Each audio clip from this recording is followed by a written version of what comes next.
الحمد لله رب العالمين والصلاة والسلام على رسوله الأمين وعلى آله وصحبه أجمعين أما بعد. عن عبد الله بن مسعود رضي الله عنه قال قال رسول الله صلى الله عليه وسلم لقيت إبراهيم ليلة أسري بي فقال يا محمد أقري أمتك مني السلام وأخبرهم أن الجنة طيبة التربة عذبة الماء وأنها قيعان وأن غراسها سبحان الله والحمد لله ولا إله إلا الله والله أكبر.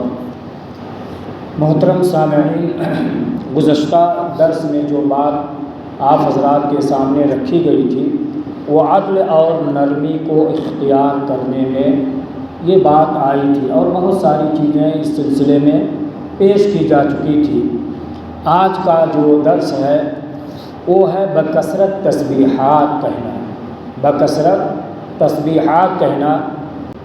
حدیث پڑھتے ہیں سیدنا عبداللہ بن مسعود رضی اللہ تعالی عنہ سے روایت ہے. وہ بیان کرتے ہیں کہ رسول اکرم صلی اللہ علیہ وسلم نے فرمایا جس رات مجھے سیر یعنی معراج کرائی گئی اس رات میں ابراہیم سے ملا تو انہوں نے فرمایا اے محمد میری طرف سے اپنی امت کو سلام کہنا.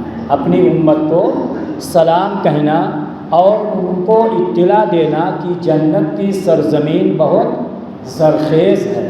جنت کی سرزمین بہت زرخیز ہے اور اس کا پانی بڑا میٹھا ہے. اس کا پانی بڑا میٹھا ہے.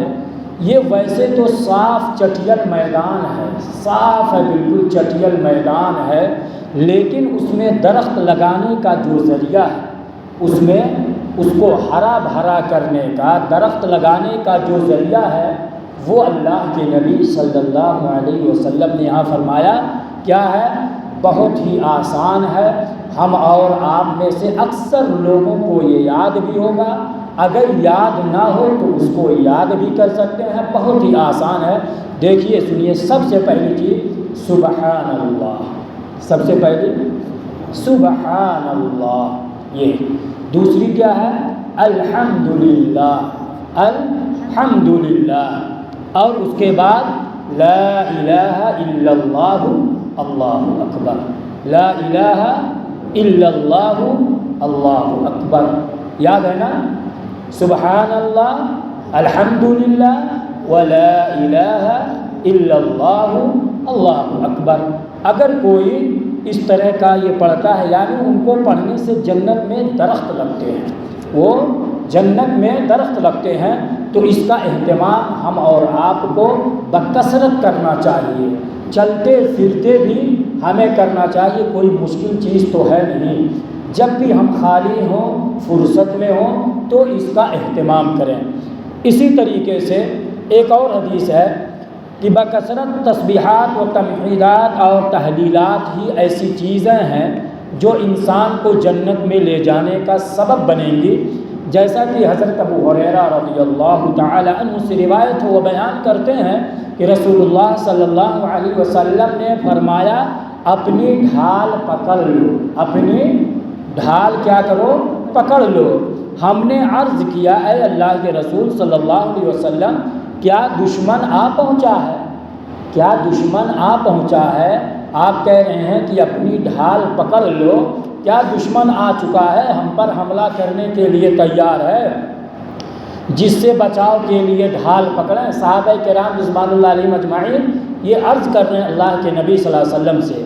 پھر آپ صلی اللہ علیہ وسلم نے فرمایا نہیں, ایسی بات نہیں ہے دشمن آ پڑا ہے, بلکہ بات کیا ہے کہ آتش دوزخ سے بچاؤ کے لیے ڈھال پکڑو. آتش دوزخ کی آگ سے بچنے کے لیے, بچاؤ کے لیے اس ڈھال کو پکڑو. اور وہ کیا ہے, تم یہ کلمات کہو. ڈھال پکڑنے کا مطلب کیا ہے, یہ کلمات کہو. کیا کلمات ہے؟ سبحان اللہ, الحمدللہ, لا الہ الا اللہ اللہ اکبر۔ اور لمبی حدیث ہے اور اس میں خلاصہ پیش کر دیتا ہوں کہ بلا شبہ یہ کلمات قیامت کے دن نجات دلانے اور درجات میں آگے گرنے والے بن کر آئیں گے، اور یہی باقیات الصالحات ہیں، یعنی باقی رہنے والے نیک اعمال جو مرنے کے بعد بھی یہ فائدہ دیتے ہیں، یہ فائدہ دیتے رہیں گے۔ تو یہ اس چیز کو یعنی اس سبحان اللہ اور الحمدللہ لا الہ الا اللہ اللہ اکبر اس کا اہتمام کریں، چونکہ یہ باقیات الصالحات ہیں، نیک اعمال ہیں، مرنے کے بعد یہ بھی ہمیں فائدہ پہنچائیں گے، اور جیسا کہ حدیث سے پوری چیز یہ واضح ہو گئی ہے۔ اور اسی طریقے سے ایک اور حدیث ہے، حضرت جابر رضی اللہ تعالی عنہ بیان کرتے ہیں، نبی کریم صلی اللہ علیہ وسلم نے فرمایا، جس شخص نے سبحان اللہ العظیم و بحمدہ کہا، اس کے لیے جنت میں کھجور کا ایک درخت لگا دیا جاتا ہے، جنت میں کھجور کا ایک درخت لگا دیا جاتا ہے۔ اور اگر ہم اور آپ میں سے کوئی شخص لگوانا چاہتا ہے جنت میں کھجور کا درخت، تو اس کا اہتمام کر لے۔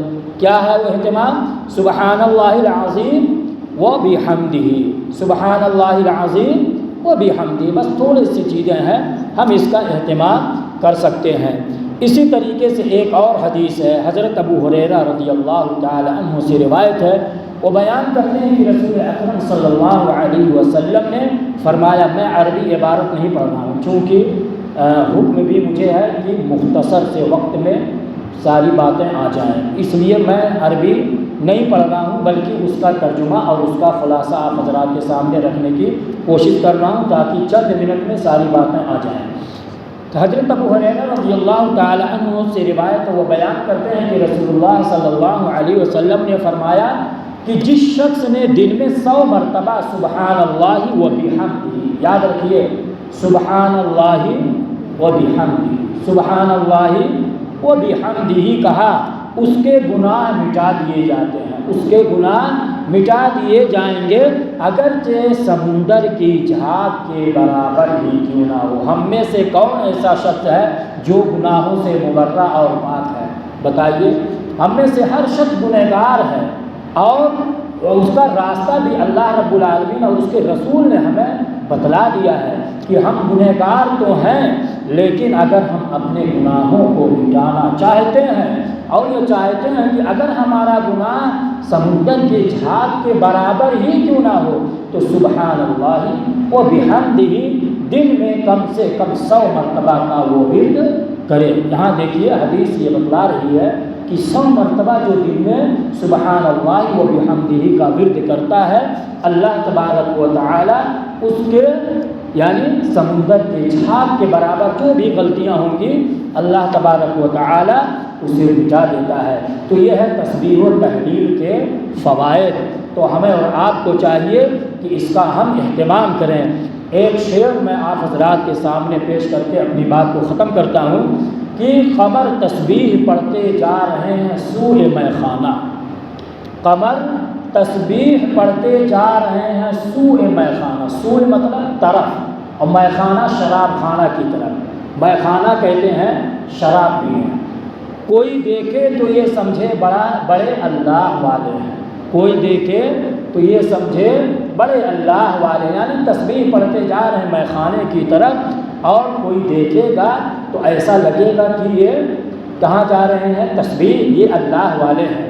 تو یہ ہے تسبیح کا۔ دوسری چیز ایک اور میں واضح کر دوں کہ کچھ حضرات اس کو گڑیا بولتے ہیں، دانے پر تسبیح گنتے ہیں، یہ اللہ کے رسول صلی اللہ علیہ وسلم کے زمانے میں نہیں تھا، اور اس کو بعد میں لوگوں نے ایجاد کیا۔ میں نے ایک دو عالم سے بھی رابطہ کیا، اس سلسلے میں پوچھا، انہوں نے یہی بتایا کہ یہ نئی ایجاد ہے، اس سے ہمیں بچنا چاہیے، اور ہمیں اپنی تسبیح کو اپنی انگلیوں پر گنا کرتے ہیں، اس کو انگلیوں پر گننا چاہیے۔ ہاں جو شخص معذور ہے، جس کے بیچارے کو ہاتھ نہیں ہے، یا اور کسی طریقے سے معذور ہے کہ وہ ہاتھ پر نہیں کر سکتا ہے، تو اس کے لیے جائز اور درست ہے کہ وہ تسبیح کا اہتمام کر لے، ورنہ وہ اس کے لیے جائز اور درست نہیں ہے کہ وہ تسبیح. اور دوسری چیز ہے تسبیح کا مذاق بھی لوگ اڑاتے ہیں.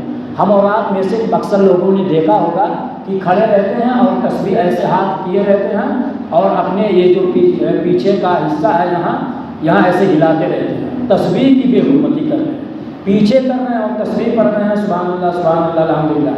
میں نے بھی دیکھا ہے بہت ساری جگہوں پہ جو ایسا نہیں ہونا چاہیے. ٹھیک ہے, ہمیں تسبیح کو اپنے ہاتھوں پر گننا چاہیے یا نہ بھی گنیں, ہم اپنی زبان سے ایسے بھی ورد کرنا چاہیے. اللہ رب العالمین سے دعا ہے کہ اللہ رب العالمین ہمیں قرآن و سنت کے مطابق زندگی گزارنے کی توفیق عطا فرمائے. آمین. وآخر دعوانا الحمدللہ رب العالمین. السلام علیکم ورحمۃ اللہ وبرکاتہ.